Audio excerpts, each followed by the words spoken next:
গোঘাটে সাত সকালে চাঞ্চল্য। গোঘাটের শানবাঁধি এলাকায় বিজেপির স্থানীয় এক নেতার অস্বাভাবিক মৃত্যুকে ঘিরে রহস্য ছড়িয়েছে এলাকা জুড়ে। যদিও পরিবার এবং স্থানীয় মানুষজনের অভিযোগ তাকে পরিকল্পিতভাবে খুন করা হয়েছে। পুলিশ তার দেহ উদ্ধার করেছে। ইতিমধ্যেই বাড়ির কিছুটা দূর থেকেই তার দেহ পাওয়া যায় বলে জানা যাচ্ছে। পুলিশ জানিয়েছে মৃত এই বিজেপি কর্মীর নাম শেখ বাকিবুল্লাহ, বয়স ৩৫ বছর। পুলিশ তার হাত বাঁধা অবস্থায় ঝুলন্ত দেহ উদ্ধার করে এমনটাই জানা গেছে। মৃত এই বিজেপি নেতা শেখ বাকিবুল্লাহ সংখ্যালঘু সেলের মন্ডল কমিটির সভাপতি ছিলেন, সক্রিয় কর্মী ছিলেন তিনি, এমনটাই জানা যাচ্ছে। তার বাড়ি গোঘাটের শানবাঁধি এলাকায়। ঘটনার পর বিজেপির নেতা ও বিধায়ক বিমান ঘোষ এলাকায় যান। এলাকায় হাজির হন বিজেপির আরামবাগ জেলা সাংগঠনিকের সভাপতি সুশান্ত বেরা সহ একাধিক নেতাকর্মীরা। রীতিমতো ঘটনাকে ঘিরে রহস্য এবং চাঞ্চল্য এলাকায়। এ বিষয়ে আরো কি জানা যাচ্ছে দেখুন বিস্তারিত 24 আওয়ার্স আরামবাগের রিপোর্ট।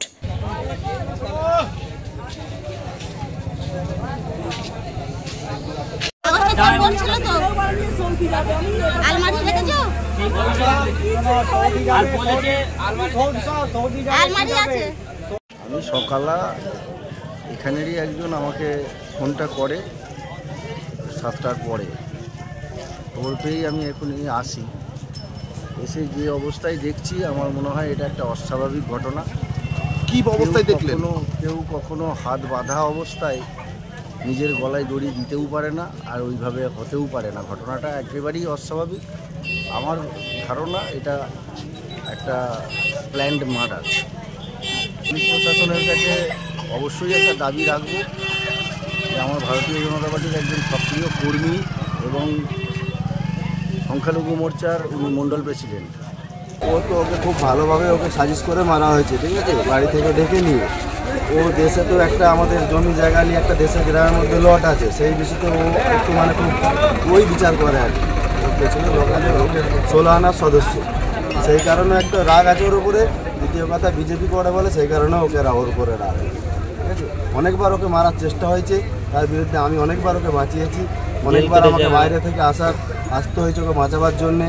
বাইরে অনেক জায়গায় ওকে আটকে দিয়েছে, সেখান থেকে আমি যে পয়সা দিয়ে ছাড়িয়ে এনেছি, ঠিক আছে। আজকে তার সাজা এখন পেল।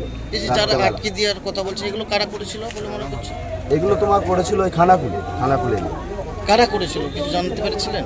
তখন ওরা করেছিল কোনো টিএমসি নেতা হবে, আটকে দিয়েছিল মানে তো ওরাই হবে। কিভাবে বডিটা উদ্ধার করলেন, কি দেখলেন? বডিটা তো আমি দেখতে পাইনি, এসে দেখছি পাড়ার লোক নামিয়ে নিয়েছে। কি অবস্থায় উদ্ধার করলেন? দুটো হাত বাঁধা আছে, গলায় দড়ি পুরো চেপে বসে গেছে। আর ও যদি আত্মহত্যা করতো ওখান থেকে লাভ দিয়ে মানে দড়িটা ছিঁড়ে যেত। দড়িটা তো খুব একটা মোটা, রেলিংটা ভেঙে পড়ে যাবে। বাইরে থেকে মেরে নিয়ে এসে ওকে এখানে ঝুলানো।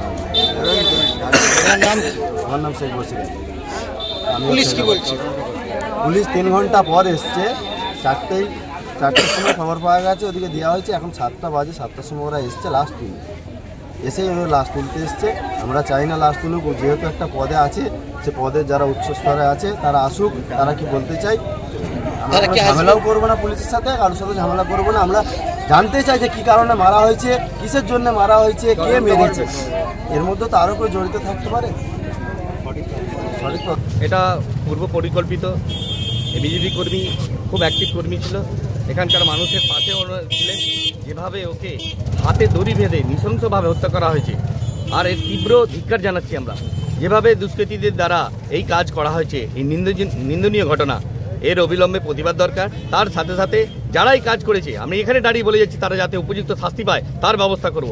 আমরা আজ লাশ নিয়ে থানায় যাচ্ছি, ওখান থেকে আমরা ডেপুটেশন দেবো। ডেপুটেশনের মাধ্যমে যে সমস্ত দুষ্কৃতীরা আজও এখানে ঘোরাফেরা করছে, যেভাবে ওকে হত্যা করেছে নৃশংসভাবে, তার যদি প্রতিবাদ না করা যায় তাহলে আগামী দিনে এখানে আর থাকা যাবে না। সেই জন্য আমরা তীব্র প্রতিবাদ জানাচ্ছি। এর জন্য যতদূর যেতে হয় ততদূর আমরা যাব, কিন্তু লড়াই আমাদের জারি থাকবে।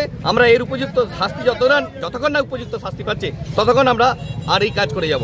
আমরা আন্দোলনের পথে নেমেছি। যেহেতু আমাদের কর্মী হিসাবে দীর্ঘদিন অ্যাক্টিভ কর্মী ছিল, ভালোভাবে কাজ করেছে, মানুষের নজরে ছিল, তাই তাকে হত্যা করে দিয়ে আগামী দিনে পথ পরিষ্কার করার যে পরিকল্পনা করছে সেটা কখনই এই সাংবাদিক হতে দেবো না। আমরা চাইছি যে এর উপযুক্ত শাস্তি হোক। সন্তানের পরে মন বসছে না, প্রচুর পরিশ্রম করেও আপনি আশানুরূপ পারিশ্রমিক পাচ্ছেন না, যার ফলে আর্থিক সংকট আপনার জীবনে দুঃখ এবং চাপের ছায়া ফেলেছে। দেনার ভারে জর্জরিত স্বামী স্ত্রীর মধ্যে প্রতিনিয়ত ভুল বোঝাবুঝি বেড়েই চলেছে। নতুন বাড়ি কিনেছেন, কিন্তু সেই স্বপ্নের বাড়িটা যেন আরও দুর্ভোগ নিয়ে এসছে আপনার জীবনে। আপনি ভাবছেন সস্তায় পাওয়া বাড়িটা নেওয়াটাই কি সঠিক সিদ্ধান্ত ছিল? এমনই সব দ্বিধাদ্বন্দ্ব এবং জীবনের কঠিন মুহূর্তে আপনাকে সঠিক পথে পরিচালিত করবেন আন্তর্জাতিক খ্যাতিসম্পন্ন স্বর্ণপদক ও স্বর্ণ মুকুটপ্রাপ্ত ডক্টর অজয় শাস্ত্রী। তিনি শুধু আপনাকে পথই দেখাবেন না, আপনার জীবনে সত্যিকারের সুখ, শান্তি, ঐশ্বর্য, অর্থ যেন সঠিক সময় আপনার কাছে পৌঁছে দেয় সেই দায়িত্বও নেবেন।